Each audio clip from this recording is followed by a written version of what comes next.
Boa tarde a todos. Bem, sejam bem-vindos a esse conversatório sobre a Colômbia e, enfim, o processo de paz e o processo de referendamento dos acordos de paz. Hoje na mesa a gente tem três convidadas bem especiais.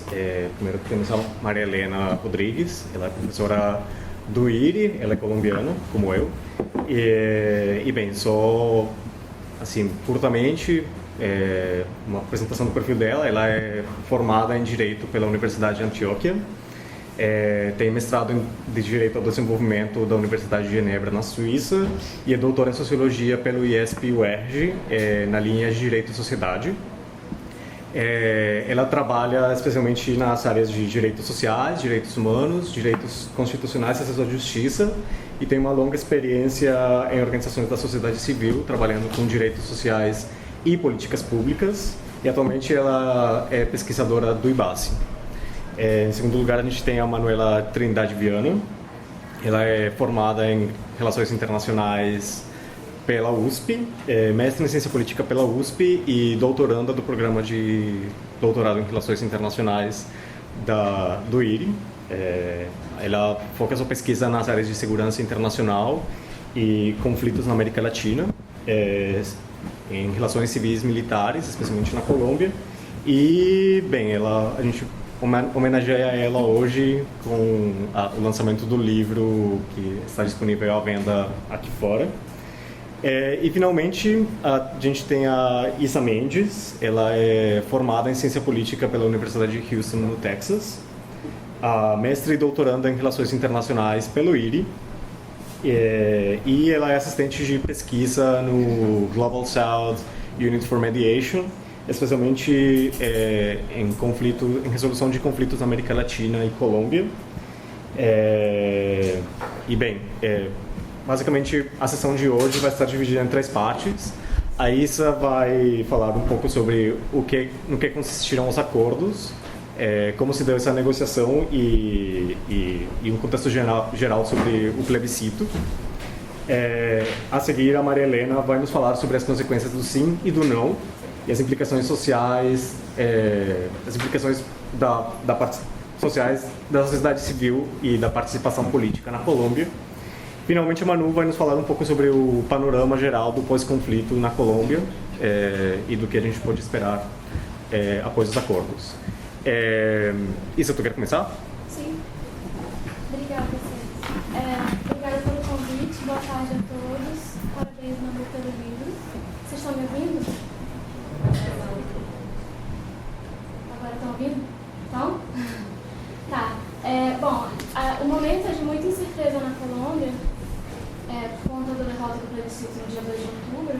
E isso é uma virada muito rápida e muito brusca em relação ao último ano de negociação do processo de paz de Havana, em que basicamente desde o anúncio do acordo de vítimas em setembro do ano passado, se repetia muito a palavra irreversível. O processo agora é irreversível, e esse plebiscito, a derrota no plebiscito, meio que colocou uma grande interrogação no futuro do processo.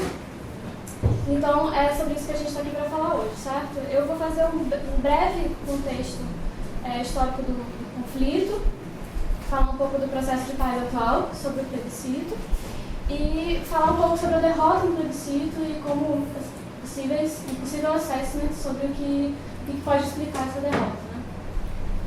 Em primeiro lugar, o conflito colombiano, a gente sabe que é um conflito de mais de 50 anos de duração, um conflito muito complexo, que envolve muitos atores diferentes, mas que tem muito a ver com a relação entre a política e a violência na Colômbia, e mais especificamente em relação às Farc, tem como uma espécie de marco zero o conflito entre os liberais e conservadores que se inicia em 1948, com a morte do Jorge Eliécer Gaitán. Esse período, foram 10 anos que ficaram conhecidos como La Violência. Foi um período em que morreram 200 mil pessoas e que terminou com um pacto de elites, uma espécie, digamos, uma coisa lá, café com leite, em que houve uma rotação de poder, mas os partidos políticos meio que introjetaram o conflito, mas excluíram grandes parcelas da população em nome de uma estabilidade maior no campo político. Isso no contexto do conflito, você já teve toda uma mobilização de defesa de comunidades campesinas, e isso vem também de antecedentes de conflitos rurais, já de cunho comunista há algumas décadas. Então, é nesse contexto que as Farc vão aparecer, um movimento, como a gente sabe, rural, e um movimento de argumentação social por natureza. Então, esse conflito, que é um conflito que já deixa muitos traumas, um conflito que já se tentou resolver muitas vezes, vai se arrastar desse momento até agora, vai atingir níveis muito complicados a partir do momento em que a guerrilha começa a se financiar através de atividades ilícitas, começa a se envolver com narcotráfico e também com atividades criminosas, como sequestro, como a gente sabe, como sabe que aconteceu. Né? O cenário mais recente e o antecedente mais imediato do atual processo de paz os primeiros anos da década de 2000, que o Álvaro Uribe teve uma abordagem mais direta, mais militarizada e que tem todo um contexto também internacional em relação ao Plano Colômbia, em relação ao investimento americano no enfrentamento das guerrilhas e no combate às drogas. Né? A guerrilha vai ganhar muito poder nos anos 80 e 90 e vai atingir um pico de alistados por volta dos anos 2000. Né? Já houve várias tentativas de negociar uma paz, mas todas elas foram muito complicadas, aconteceram momentos muito complicados e todas fracassaram de forma retumbante. Talvez você já tenha ouvido falar sobre o caso da União Patriótica, um partido político que as Farc tentaram fundar, mas que foi exterminada durante a década de 80. Então, esse cenário recente do Álvaro Uribe fez com que realmente as Farc perdessem um pouco do poder, fossem um pouco empurradas para regiões mais periféricas da Colômbia. E chega o momento de hoje, já tiveram por volta de 15 mil homens, outras pessoas falam em torno de 20, hoje eles têm por volta de 7 mil guerrilheiros armados. A iniciativa do atual processo se deu no âmbito do primeiro mandato do atual presidente colombiano, que é o Juan Manuel Santos. O pontapé inicial do processo vem em agosto de 2012, com um anúncio que eles fizeram que estavam negociando de forma secreta a instalação de um processo de paz. E nesse contexto, nessa ocasião, eles divulgaram um acordo geral, que seria o guia principal do processo de paz, que estabelecia uma agenda, estabelecia princípios básicos e indicava a Noruega e Cuba como países garantidores e Chile e Venezuela também como países acompanhantes do processo. Então, as primeiras sessões aconteceriam em Oslo, na Noruega, e logo depois seriam transferidas a Havana, onde elas permaneceram pelos 4 anos de negociações entre o governo e as Farc. Então, algumas características principais desse processo que a gente poderia citar seria, primeiro, eles não se comprometeram em estabelecer um cessar-fogo de partida para começar a negociação, e eles decidiram por um local fora da Colômbia, como eu falei, como vocês sabem, as negociações aconteceram em Havana todos esses anos, ao contrário, por exemplo, do processo anterior do presidente Andrés Pastrana, que aconteceu dentro da Colômbia, que foi um desastre por uma série de motivos, mas também por conta da decisão de fazer uma área militarizada para negociar e que realmente não deu muito certo. Eles explicitamente optaram por ter uma negociação de tempo limitado, ou seja, eles não colocaram uma negociação aberta que poderia durar para sempre, mas a gente sabe que demorou mais do que eles gostariam. 4 anos é muito tempo, mas poderia ter sido ainda mais. Eles se propuseram a fazer um estilo de negociação que a gente chama de single undertaking, né? Eles decidiram uma agenda, onde eles falaram vamos negociar ponto a ponto, mas enquanto tudo não estiver negociado, nada está negociado. Então, se houvesse algum tipo de rompimento no meio da negociação, o trabalho até então atingido seria, digamos, jogado na lata do lixo, né? Também uma característica muito importante e que é especialmente importante para a minha própria pesquisa de doutorado é o fato de que o processo se propôs desde o início a ser um processo inclusivo e participatório. Ou seja, desde o primeiro momento no acordo geral, que eles falam que eles que eles gostariam que o processo contasse com o máximo de participação da população colombiana, e tem uma série de exemplos que a gente pode dar para poder ilustrar isso. E os dois grandes exemplos que eu poderia dizer para vocês: primeiro, o fato de que em 2014 eles tiveram uma delegação de vítimas, que durante a discussão do álbum de vítimas viajou até a Havana para conversar com a mesa de negociações. Esse é um exemplo que é muito citado por alguns especialistas para dizer que esse é um processo inovador, que é um processo que está tentando realmente incluir e conversar. E também foi criado nesse mesmo ano, 2014, uma subcomissão de gênero, que foi encarregada de tentar colocar um enfoque de gênero no que estava sendo negociado. Então, estavam partindo do pressuposto que grupos, tanto os grupos de mulheres como os grupos LGBT, são grupos que foram afetados de forma diferenciada pelo conflito, e isso precisava ser considerado. Então, isso foi esse é um outro exemplo que é constantemente dado para poder colocar o processo colombiano como um processo que ao menos tenta ser inclusivo, né? E por último, esse é um processo que teve um forte respaldo internacional, tanto dos Estados Unidos, que no início dos anos 2000 não gostavam muito da ideia de negociação, quanto de uma série de outros atores internacionais muito importantes, como a ONU, como os organismos regionais da América Latina, como a Unasul, a CELAC, a OEA, quanto a União Europeia e muitas ONGs muito importantes internacionais, como a Cruz Vermelha, enfim, a lista é interminável. Então, a agenda que foi estabelecida nesse contexto de 2012, ela colocava 6 pontos da agenda. Primeiro, tinha a questão agrária, a questão rural, de desenvolvimento rural, a questão da participação política, a questão do fim do conflito, a questão da solução ao problema das drogas ilícitas, a questão das vítimas e da justiça, e, por último, um mecanismo mais prático de implementação, verificação e referendo.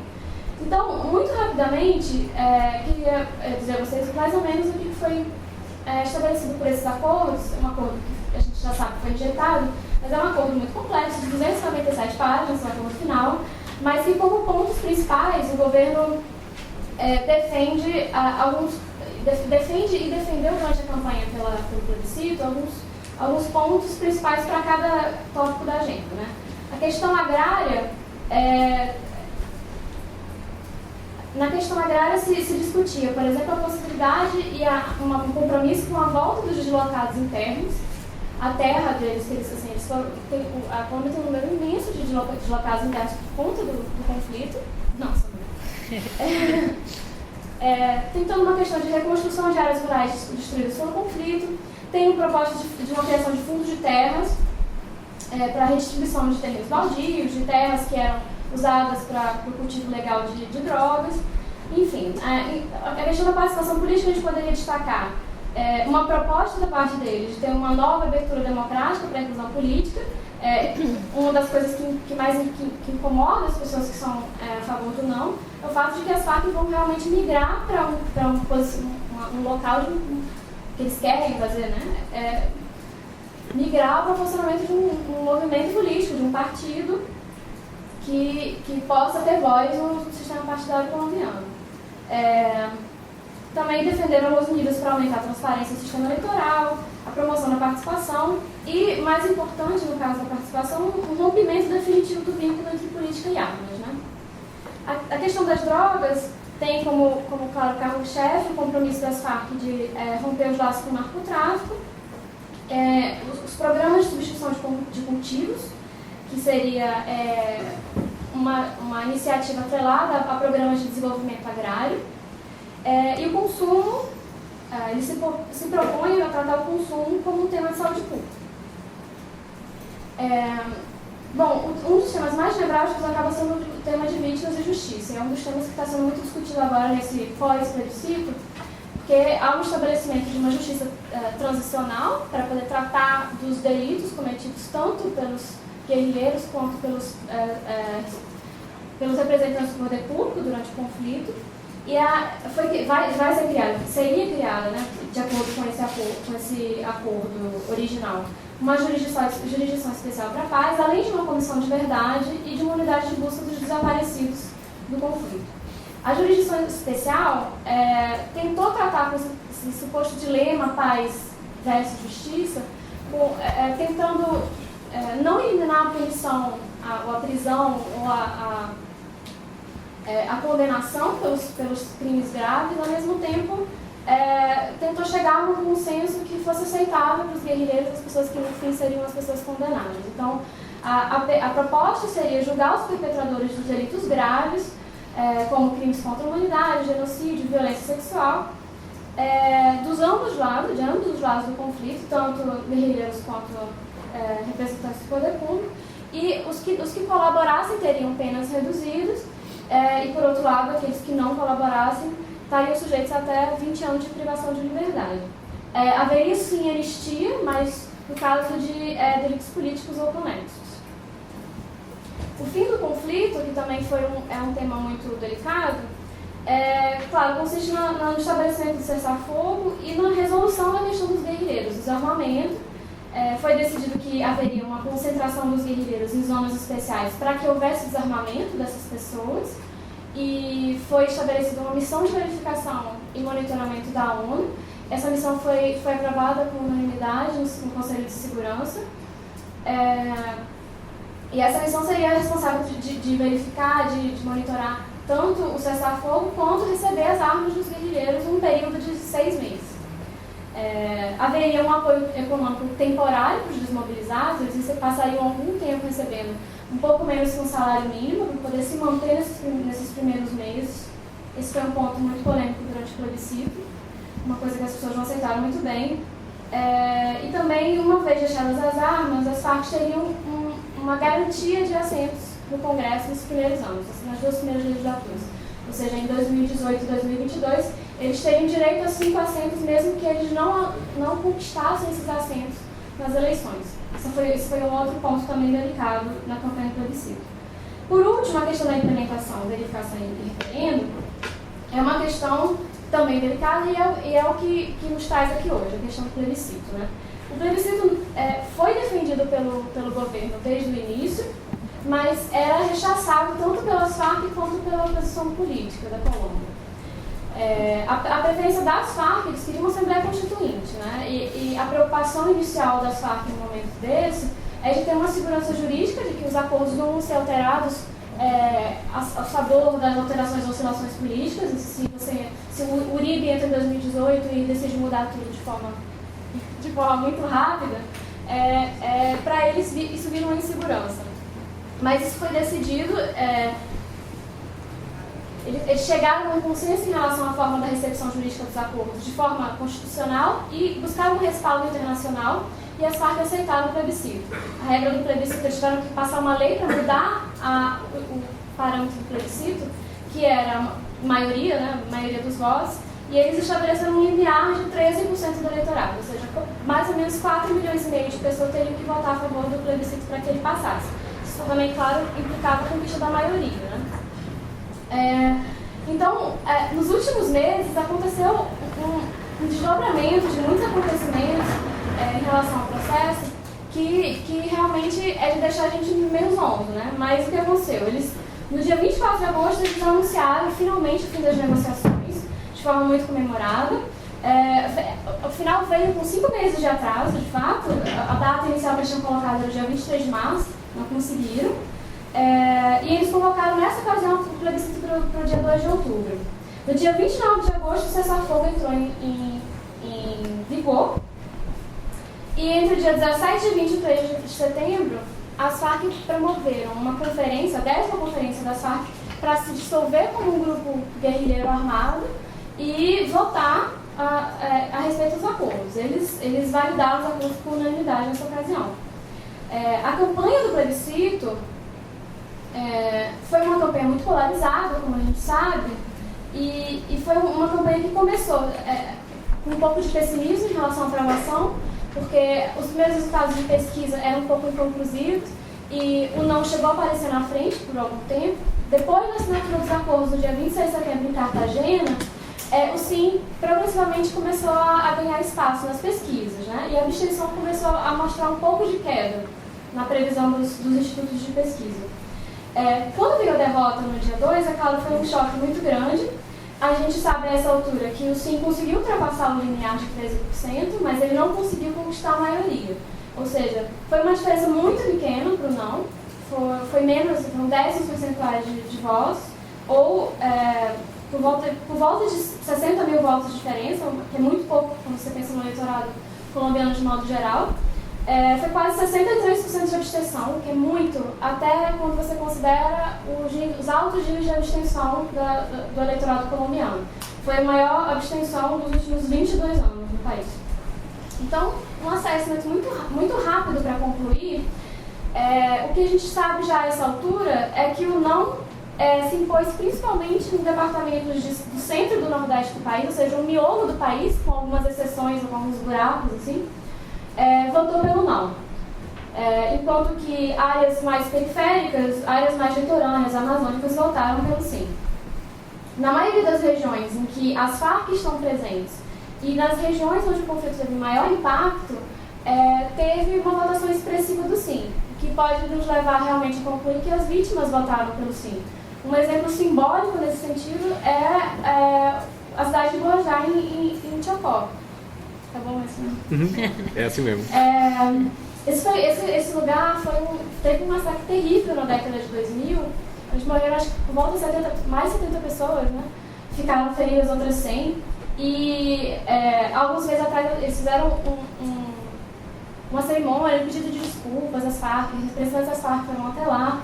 E essa cidade teve 96% de votos a favor do sim. Me parece muito simbólico, né? Assim, as vítimas querem que o conflito acabe, né? Também, outra informação também interessante e relevante é que teve uma grande discrepância entre votos de regiões centrais, mais desenvolvidas, mais populosas, e regiões periféricas, né? As regiões centrais tenderam a votar pelo não, enquanto que as regiões periféricas tenderam a votar pelo sim. As áreas rurais se posicionaram a favor do sim, enquanto que as áreas urbanas ficaram divididas. Então, literalmente divididas. Em 32 centros urbanos, 16 votaram pelo sim e 16 votaram pelo não. Então, a gente tem as capitais com maiores votações pelo sim, mais próximas de regiões de conflito, e grandes cidades divididas. Bogotá ficou a favor do sim, Cali, Barranquilla, e o não ganhou em Medellín, em Villavicencio, Arauca. E uma outra informação também importante, o sim ganhou entre os colombianos que moram fora da Colômbia. Eles, por volta de 54% dos votos ganharam. O resultado também parece refletir tendências políticas que vêm das eleições presidenciais de 2014, né? Geralmente quem votou pelo Santos na eleição também votou pelo sim. Quem votou pelo Oscar Zuluaga também votou pelo não. E, claro, vale destacar que o Santos ganhou por uma margem muito pequena em 2014. Né? E, por fim, a questão da abstenção foi realmente... a abstenção cresceu, foi grande, como eu falei, mas ela também se concentrou em regiões onde o sim era mais forte. Então, isso também é importante notar. Tem muitos fatores de influência que a gente poderia citar, e realmente uma análise que vai durar muitos meses, né? Como que a gente vai descobrir o que aconteceu e por quê. Mas as primeiras especulações de alguns possíveis motivos, né? Bom, o governo parece ter subestimado um pouco a capitalização da oposição e do Uribe, especificamente, em relação à rejeição às Farc e a sensação de impunidade que o acordo passa para as pessoas. Também parece ter havido muita campanha de desinformação.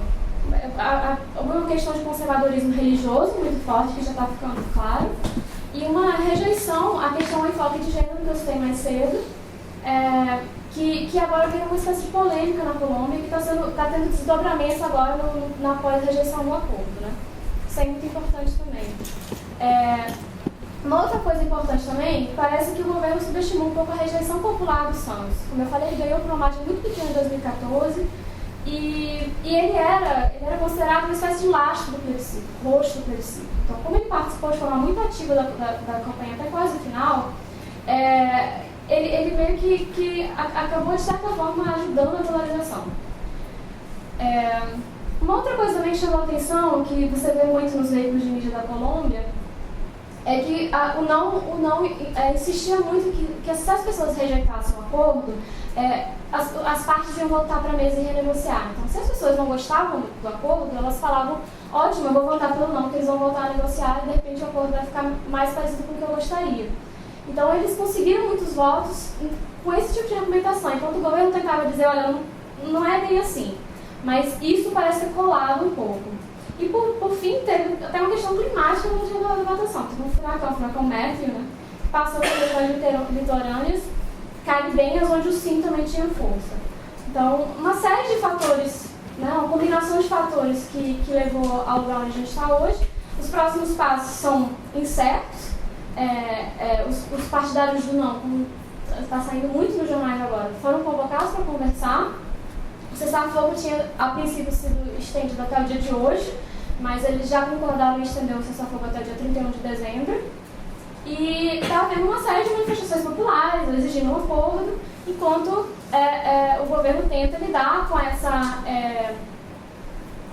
tanto com a mobilização da população, quanto tenta lidar com a oposição e conversar com a oposição e com as Farc para tentar chegar a um consenso novamente, num novo acordo,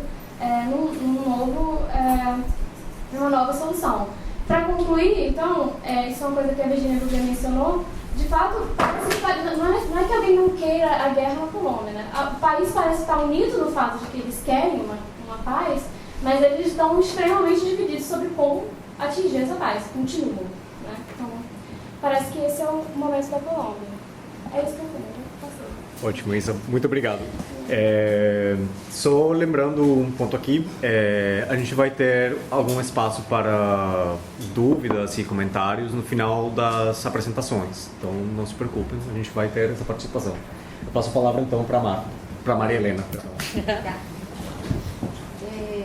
Eu agradeço aqui aos estudantes, o Carlos,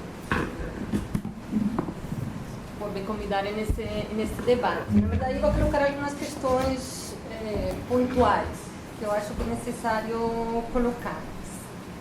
Falar da Colômbia é falar de um mundo complexo. Então, é muito difícil você falar sim ou não, porque está cheio de complexidades e diferentes atores. Então, eu acho que a gente tem que pensar sempre qualquer situação da Colômbia dentro dessa complexidade. A gente tem muitos grupos guerrilheiros, tem muitos atores em conflito, tem uma guerra de mais de 50 anos, tem muitos processos de violência, e isso foi gerando um espaço na sociedade que não são em vão. Ou seja, não é simples que as pessoas votem sim ou não, porque existe uma complexidade de um histórico que a gente tem. Então, a gente tem a nossa primeira guerra, ou a maneira de, alguns falam que nossa maneira de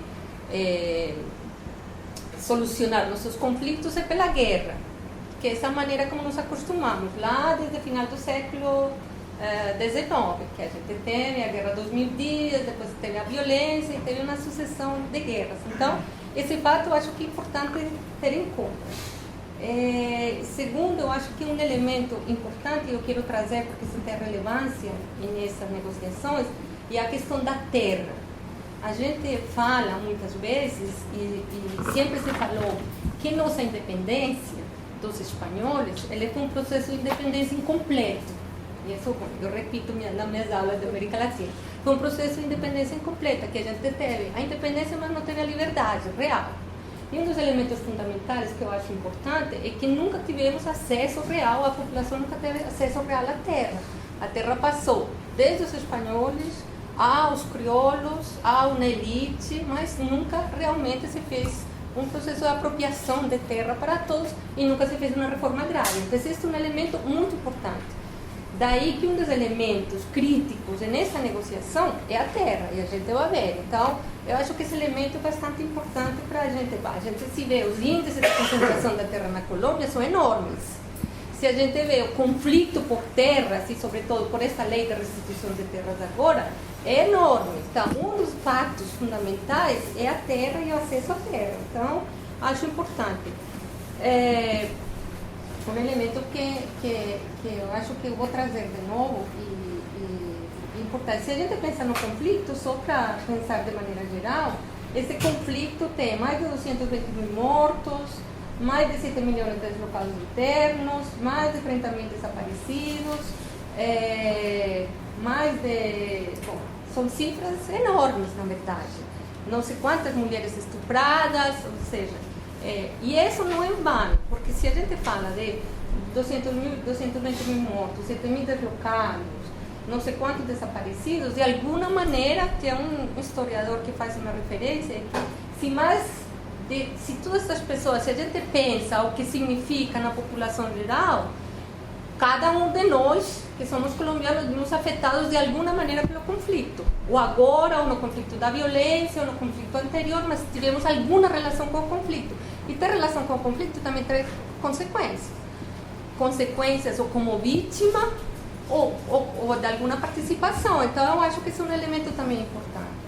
E também se reflete, de alguma maneira, nessa discussão sobre o plebiscito. Tem um elemento que talvez é importante, e que talvez o mais doloroso deste processo, ou talvez o mais doloroso dos que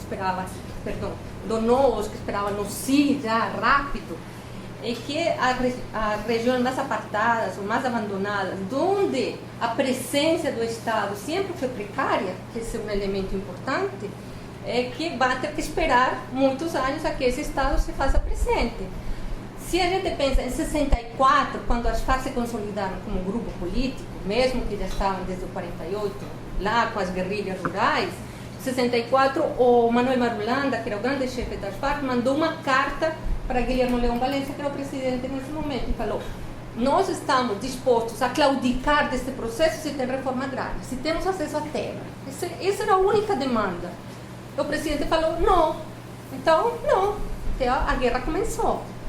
Hoje, novamente, o Estado não se faz presente, ou seja, ainda a gente está retardando esse processo de presença efetiva do Estado, e eu acho que essa presença precária do Estado na maioria dos territórios, ela é muito simbólica, e é muito simbólica também para este não. Acho que é bastante importante. Talvez a gente poderia pensar de que significa este não, e a gente poderia, um pouco complementando o que a companheira estava falando, eu acho que a extensão tem dois elementos fundamentais. Um, que a gente não teve uma pedagogia da paz clara, ou seja, faltou, demorou.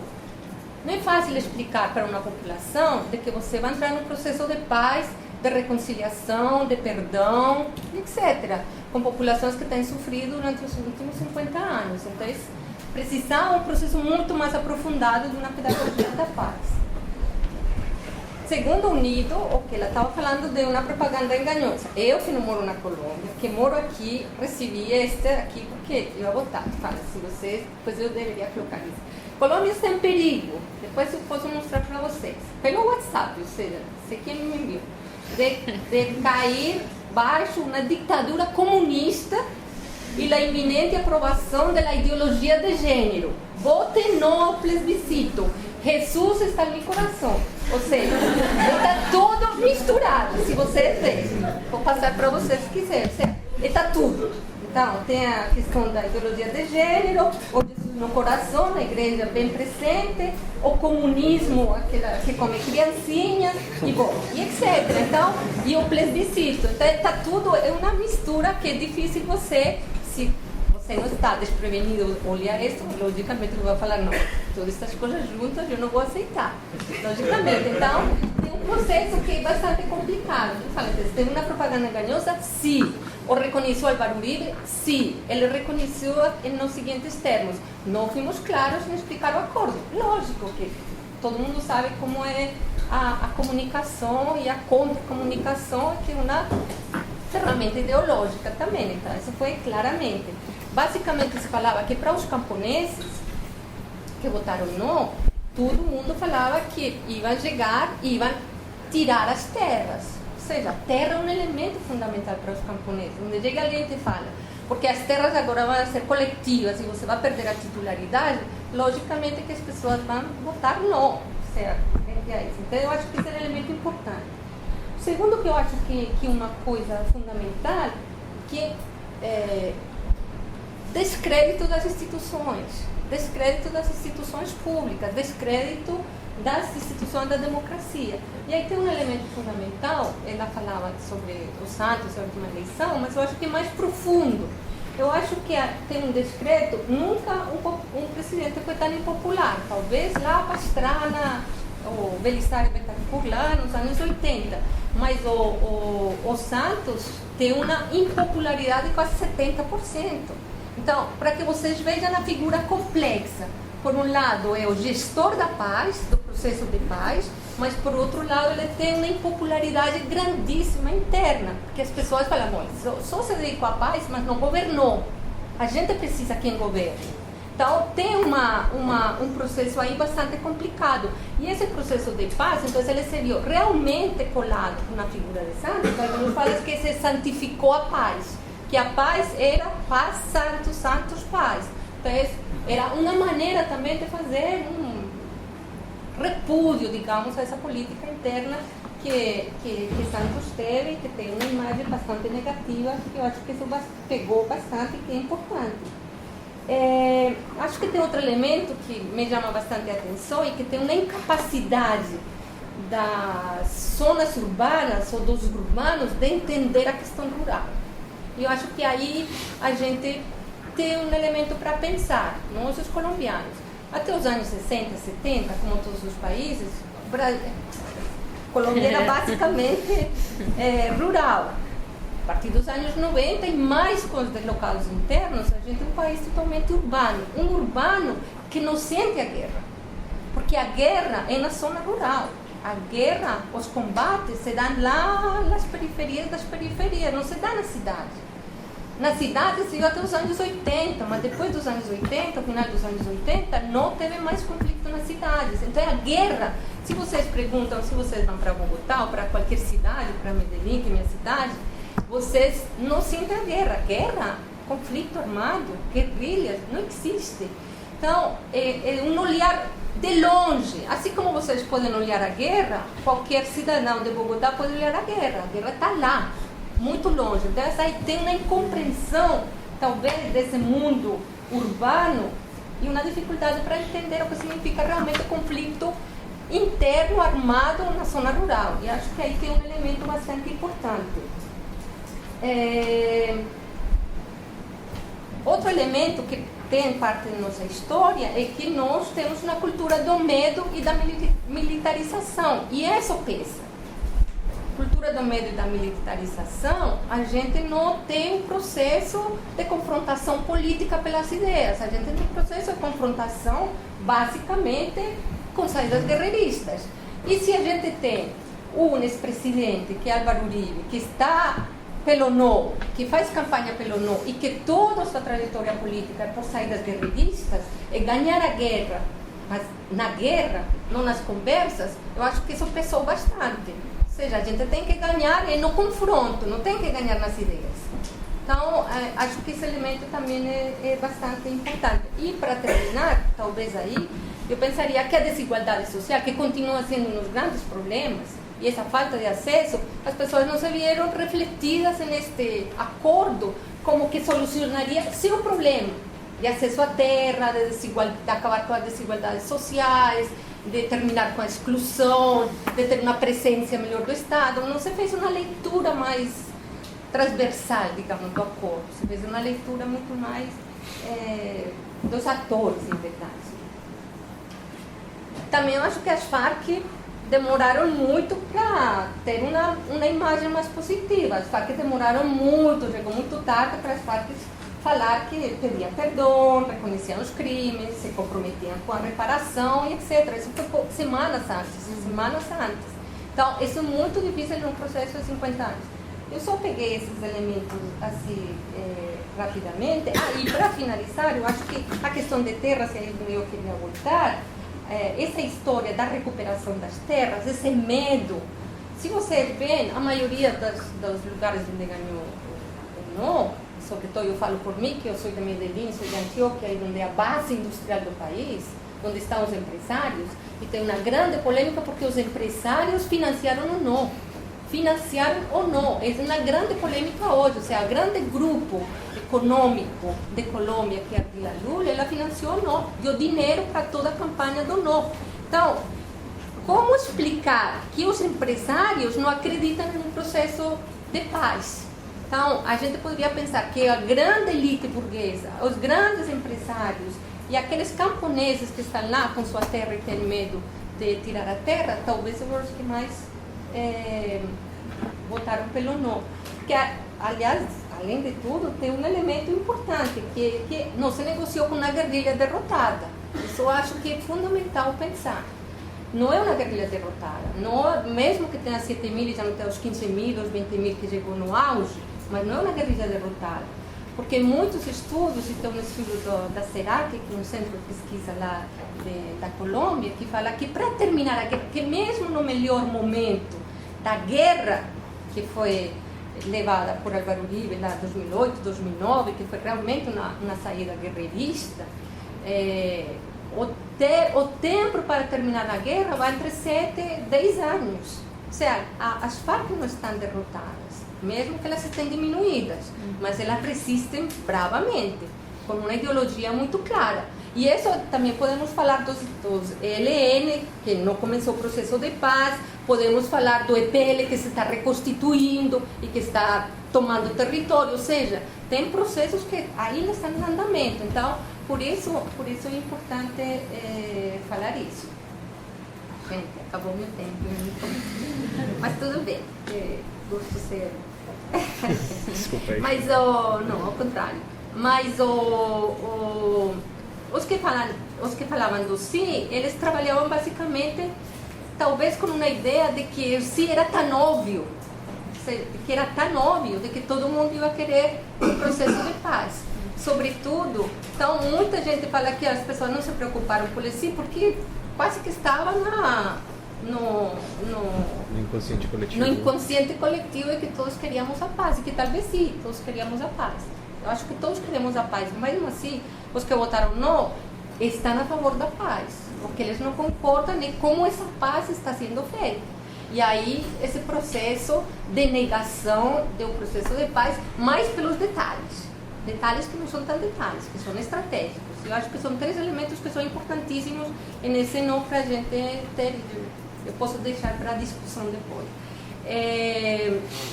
Que são as propostas que faz Álvaro Uribe, encabeçadas por Álvaro Uribe, mas o Partido Conservador e outros setores, que acho que é importante. E a gente sempre se pensava que é justiça. Tem um vídeo que se viralizou também antes do plebiscito, não sei se algum de vocês viram, é muito colombiano, então é muito difícil entender, porque é um vídeo de um padre da Igreja Católica que faz toda uma discussão de que é justiça e como Jesus entendia a justiça. Se a justiça era perdão e esquecimento, ou a justiça significava julgamento. E esse vídeo, que foi muito importante, muito interessante, com a acomodação desse vídeo, porque na verdade fizemos uns cortes para que, mas fica muito claro de que falava: justiça não pode ser simplesmente esquecer e olvidar, pedir perdão e olvidar. Não, e esquecer. Não, a justiça tem que ser julgar e pagar e condenar e ter sanções. Senão não é justiça. De que me serve que outro peça perdão se outro não paga pelo que fez? E acho que esse elemento é muito importante. A gente tem que repensar e reconstruir esse sentido, essa noção de justiça. Porque a maioria das vítimas, e aqui estou falando das vítimas, e não simplesmente das Farc, sino de todos os atores da Colômbia, das autodefensas, das BACRI, e etc., todo mundo almeja uma justiça. Mas quando você pensa que a justiça, as pessoas querem a pessoa esteja condenada, esteja presa, esteja julgada. Como fazer essa transição agora de que a pessoa não vai ser julgada, nem vai ser condenada, nem vai estar presa? Não, simplesmente pediu perdão e vai ter um reconhecimento por uma reconciliação nacional. Aí há um elemento que não encaixa bem em todo mundo. Então, esse elemento, que começa com Álvaro Uribe, pela própria história pessoal e por toda a sua campanha, sua batalha nos últimos anos, é o primeiro elemento que eles trazem. Eles falam: não acreditamos na justiça, sim. Isso tem que ser modificado. Então, não pode ser que os dirigentes das Farc, ou aqueles que cometeram, e que a gente possa realmente saber que delitos cometeram, não paguem preço de leite. Então, esse é o primeiro elemento que eu acho que é complicado, ou seja, é um elemento que vai demorar bastante por repensar no novo acordo, não é? Neste processo que está fazendo uma reconciliação, repensar esse processo de acordo.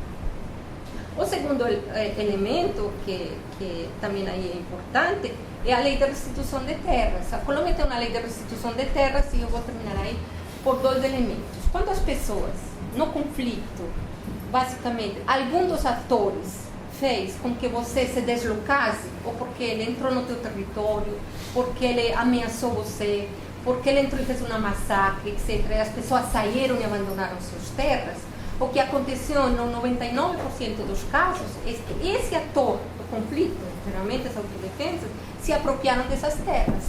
Muitas porque as pessoas não tinham titulação, ou muitas outras porque teve fraude na titulação.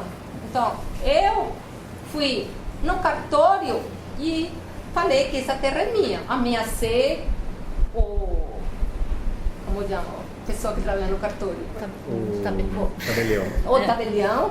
E falei ao tabelião, você tem que titular essas terras para mim. Então, tenho titulação dessas terras, eu não sou o dono, mas tenho titulação. Quando as pessoas conseguiram voltar ao seu território, se deram conta que já não tinham terras. E temos, na Colômbia, tem mais de 500 mil processos de restituição de terras. Vocês sabem o que significa isso? São 500 mil pessoas que querem voltar nos seus territórios de origem, nas suas terras, e não podem, porque tem outro dono. Essa lei de restituição de terras, então, desde 2011, se fez essa lei de restituição basicamente para que as pessoas entraram com processos e recuperassem suas terras.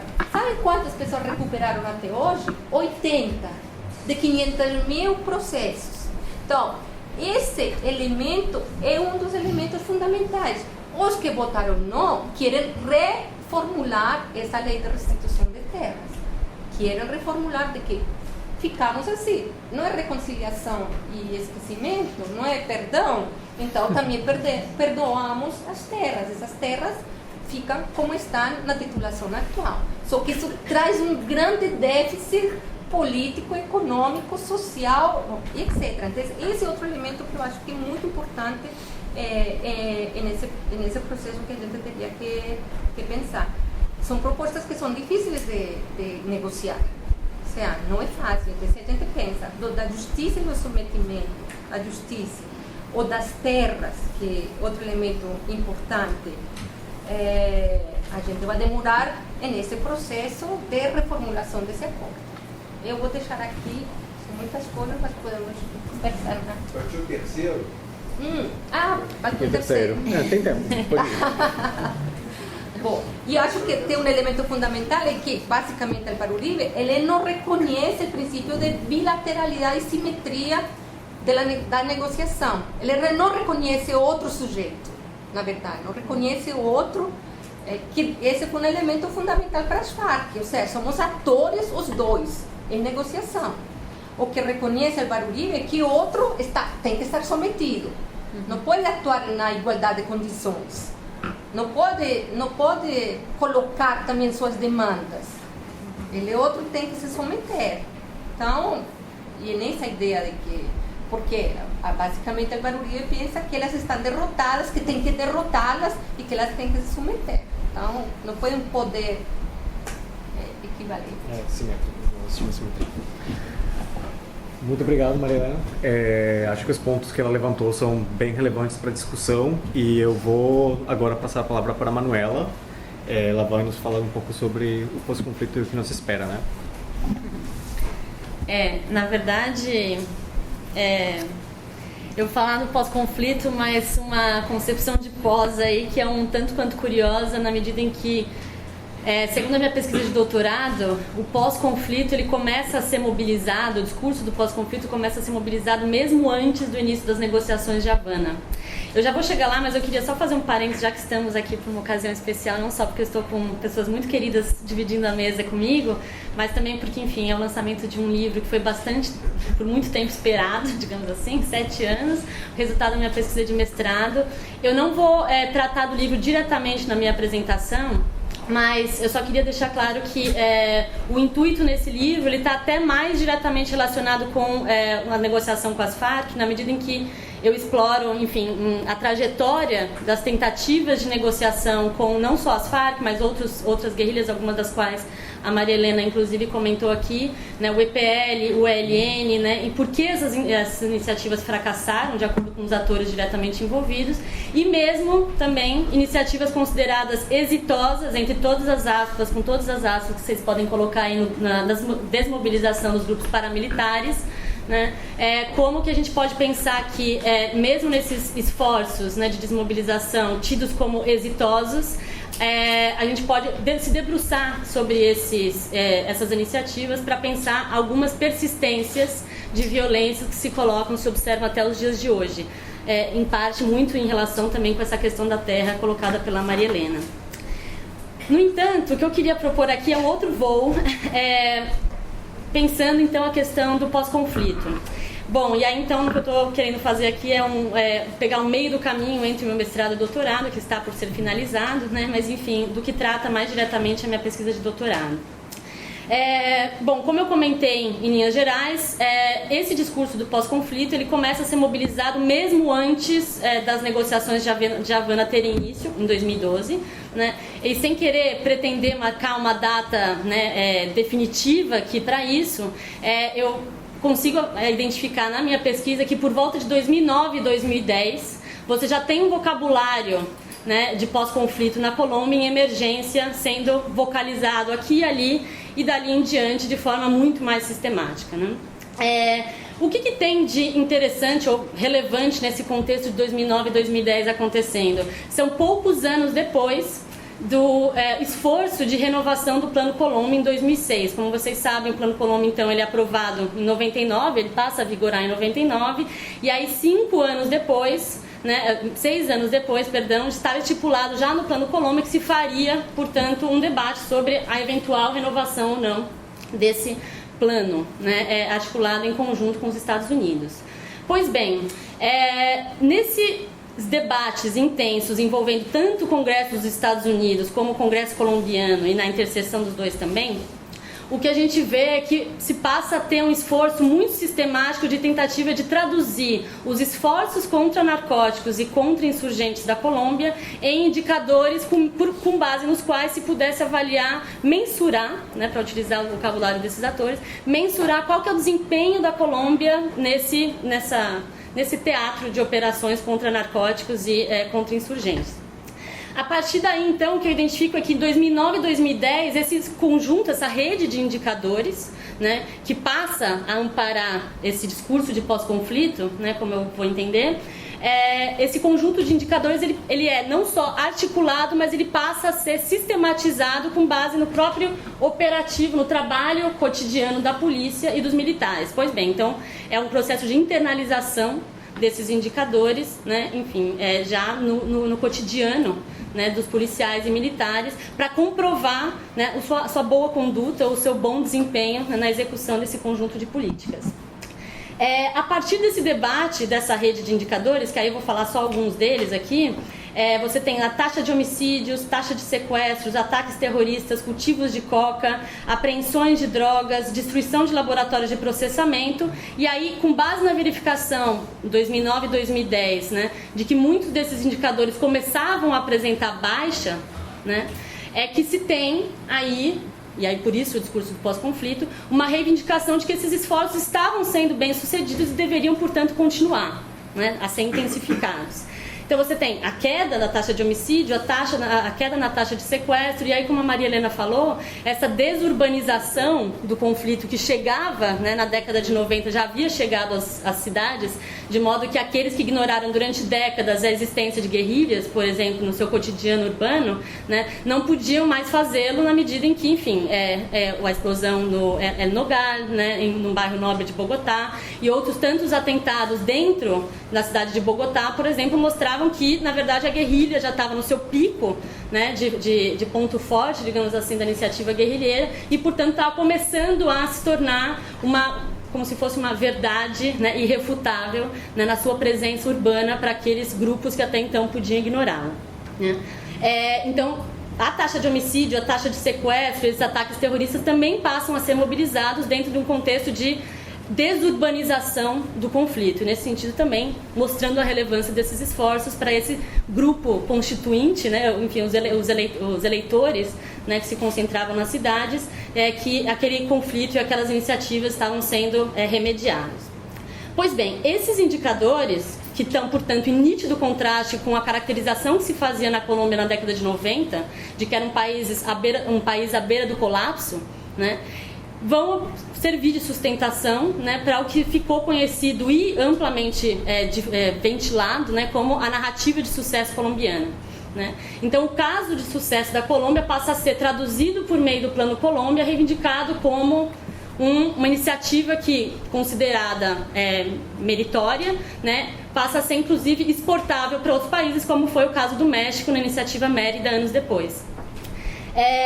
Então, em linhas gerais, se a gente mergulha nesse discurso pós-conflito para entender um pouco qual que é o regime de justificativa com base no qual ele está organizado, a gente vê que se partia da ideia de que a Colômbia, até então um país que tinha chegado à beira do seu colapso, agora havia logrado, isso 2010, 2012, havia logrado um certo nível de pacificação interna, e essa a palavra-chave aqui, pacificação interna, que colocava esse país em uma posição de agora passar a receber investimentos, que não só investimentos estrangeiros diretos, a gente está falando aqui, então investimentos em plantas produtivas, né, mas também investimentos relacionados a essa rede de atores internacionais, sejam intergovernamentais ou ONGs, né, transnacionais, não sei, mas enfim, atores internacionais externos que passavam também a, mobilizados por essa narrativa, né, de sucesso, enfim, botar fé, digamos assim, que se podia ter um investimento estável num projeto que pudesse, portanto, ser duradouro. Esse conjunto de investimentos pautado nessa ideia de uma pacificação interna, né, enfim, reconhecível, né, mobilizava, portanto, por meio desses projetos, um vocabulário com segurança humana, segurança cidadã, memória e conciliação, mesmo antes das negociações de Havana serem concluídas, né, ressaltando aqui de novo, desmobilização e reinserção. Né? O que é extremamente curioso, porque a gente tem um pós-conflito que talvez esteja relacionado com o que a Maria Helena falou, né? essa crença de que mesmo antes do plebiscito se tinha por certo que o sim venceria. Né? Mas mais do que isso, o que eu quero chamar a atenção aqui é que esse discurso de pós-conflito, ele tem não só uma materialidade, ele não é só uma historinha que se conta por aí, algumas pessoas acreditam ou não, né? Ele tinha recursos sendo investidos, plantas industriais sendo articuladas por meio disso, negociações de comércio como a Aliança do Pacífico sendo, né, avançadas, aceleradas e consolidadas com base, né, mobilizadas por meio desse discurso. Não só ele tem uma materialidade, como ele também tem uma certa heterogeneidade interna. Em que sentido?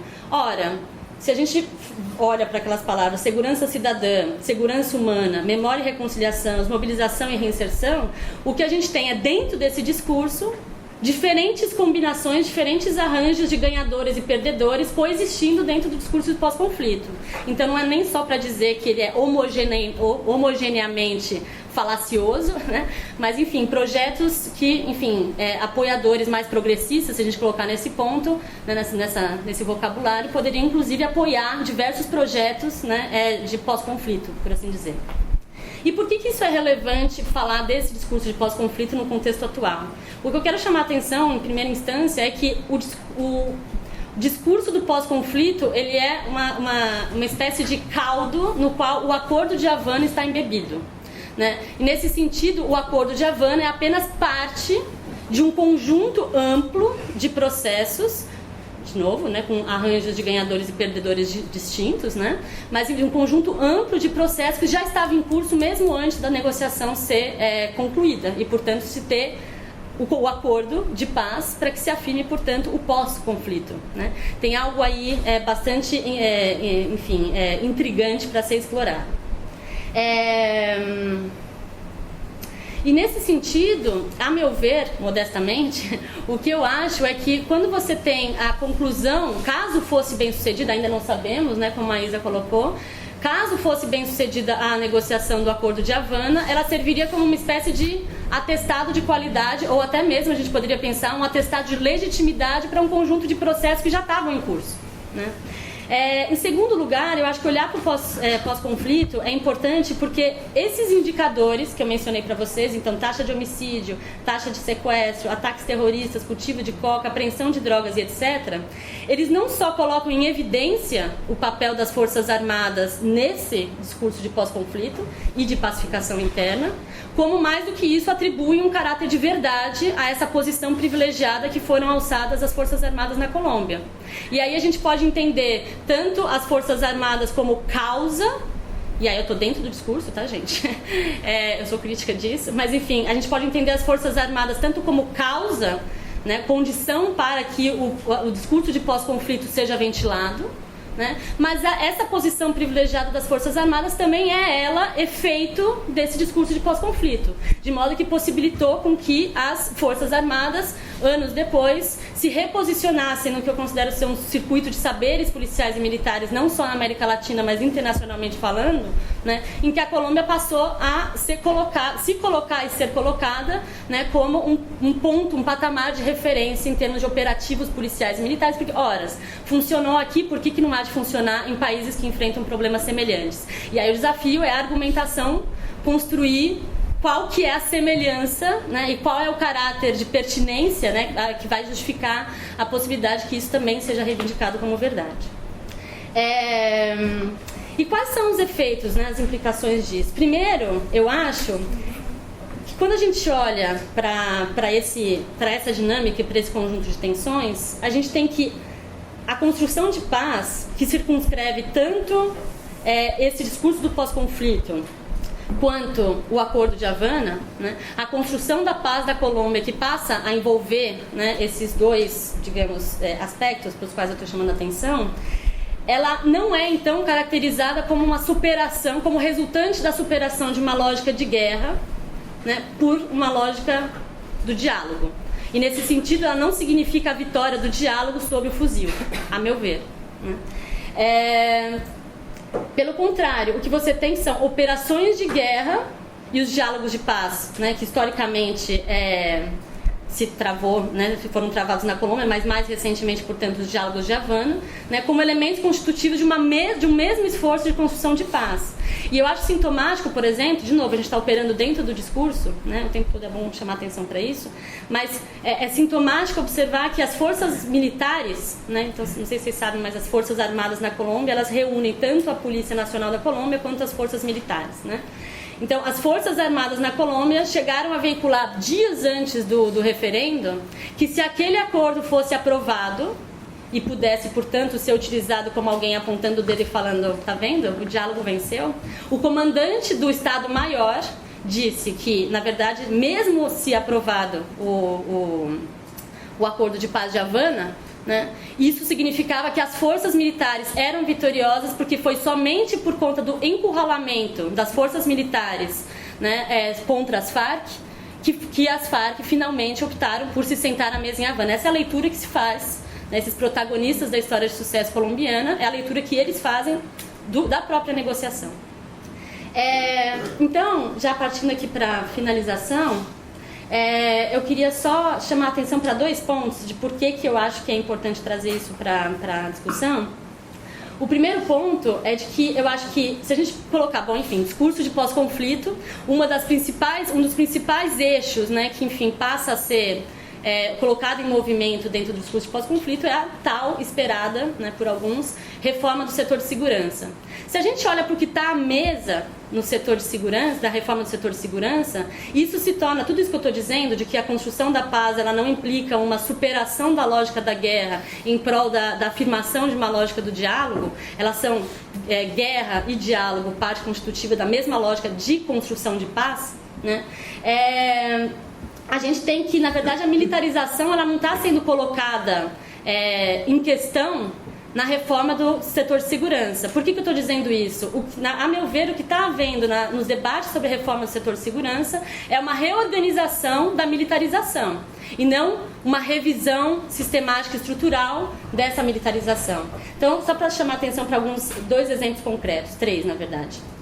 O primeiro deles, obrigada, Silvia.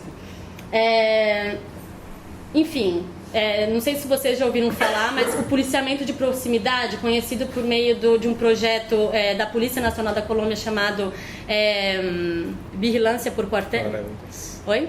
Quadrantes. Vigilância por Quadrantes, me fugiu. Esse policiamento de proximidade, a gente vai perguntar, legal. Enfim, talvez, né? Mas legal. Qual que é a cara, qual que é a proposta por trás desse projeto? Olha, a gente quer humanizar uma polícia que se tornou altamente truculenta no esforço, né, do seu envolvimento histórico em contra-insurgência, contra narcóticos, etc. Pois bem, onde que esse policiamento de proximidade está sendo executado? É em todas as regiões da Colômbia? Não. ênfase agora é o aspecto a fase laboratorial disso nos centros urbanos, nos principais centros urbanos. Já restringiu bastante, então. Pois bem, nos centros urbanos isso vai ser implementado em todas as regiões da cidade? Não. Em zonas em que os índices de criminalidade ainda se colocam manifestadamente elevados, ou seja, a polícia justificando a sua própria ação, né? São chamados hotspots, as zonas críticas, né? Nas zonas críticas, aí você tem o nosso choque, né? O policiamento de choque subindo morro, né? nas comunas, algo bem semelhante, né? Qualquer coincidência não é à toa. Além disso, a gente tem um discurso de humanização da polícia que coexiste também. Então a gente tem primeiro uma separação, né, de iniciativas revisionistas do papel da polícia e da cara que a polícia vai assumir, né, nesse pós-conflito, que separam, né, o urbano do rural. Depois a gente viu que dentro dos centros urbanos mesmo existe uma segregação entre hotspots, né, zonas críticas, e o restante da cidade, cujos índices de criminalidade já permitem que você seja mais humano, né? E além disso, você tem que a humanização das polícias coincide cada vez mais com o fortalecimento da lógica de mobilização de forças especiais, que também é algo que a gente vê aqui nas manifestações. Então, se a gente pegar, por exemplo, o caso dos ESMADs, Esquadrones Móviles Antidistúrbios, né? Os ESMAD, eles são cada vez mais, e tem estudos já que apontam para isso, cada vez mais, enfim, seria uma ação especial dele, se torna tão corriqueira que você pode, inclusive, questionar, né, o critério, né, de especialidade atribuído para esse conjunto de operações. Inclusive, ESMAD que treinou forças de contenção, né, dentro do vocabulário deles, na nossa Copa do Mundo e nas nossas Olimpíadas, para evitar justamente distúrbios, né, aos grandes eventos. Além disso, o outro ponto que eu queria chamar a atenção é que toda essa revisão a reforma do setor de segurança não conta em nenhum momento com revisão, né, com uma revisão do Código Penal que foi historicamente endurecido dentro de um contexto de necessidade por conta de uma vivência de uma guerra interna na Colômbia, né? Ou seja, todo o fortalecimento do tipo penal terrorista, por exemplo, né, não está sendo colocado em questão agora num contexto de pós-conflito, tá? Por fim, eu queria chamar para um outro ponto, atenção, para um outro ponto, porque eu acho que a militarização não tem sido colocada de uma forma sistemática como um problema nesse debate, que é o fato de, como eu já destaquei, né, que esse protagonismo das Forças Armadas colombianas, e aí tanto polícia quanto forças militares, tem sido tem possibilitado que a Colômbia, hoje em dia, mesmo que avançando em algumas direções de peace building, no caso dos militares, que estão ensaiando um pouco a sua participação nessa seara, e de humanização pontual e organizada, como eu destaquei, né, você tem também a exportação. Se a guerra funcionou na Colômbia, mas agora a Colômbia está pronta para a paz, né? Você tem uma exportação de operações de guerra que serviram historicamente para a Colômbia, dentro desse discurso, né? Para outros países, por exemplo, como fizeram no México, como estão fazendo na América Central, no Iêmen, começando agora, e alguns países da África Ocidental, por exemplo, Nigéria, sob o argumento de que Boko Haram e Farc é tudo a mesma coisa, dá para rolar. Com isso, eu queria chamar a atenção, eu sei que é um pouco delicada aqui a posição, eu não estou defendendo o não e nem dizendo que não e sim são a mesma coisa. Eu estou querendo dizer que quando você olha para o plebiscito, e a gente tem com clareza, como apontaram, né, tanto a Isa e a Maria Helena, e eu também reforço o coro, de que o não de fato resulta, né, ou significa um fortalecimento de uma abordagem guerreirista, né, como disse a Maria Helena. Eu acho que é importante, ao mesmo tempo, simultaneamente a esse movimento, que a gente reconheça também os limites do sim e a gente olhe para o sim também com os seus dilemas de que, enfim, a militarização não está sendo colocada ali também, né, de uma forma sistemática como a ser revisada, né? Ele pode abrir a porta para isso, mas isso não está colocado de uma forma clara, né, no momento atual, em todos os processos que estão em curso no chamado pós-conflito. E nesse sentido específico, é que eu queria deixar aqui para debate a ideia de que o sim, e nesse sentido de uma forma similar ao não, né, ele mantém algum substrato, menos do que o não, né, mas ele mantém algum substrato da violência como um mecanismo de regulação das chamadas coexistências sociais, né? E isso não está sendo colocado em questão. Eu queria deixar aí para a gente conversar. Obrigada. Muito obrigado às nossas 3 palestrantes.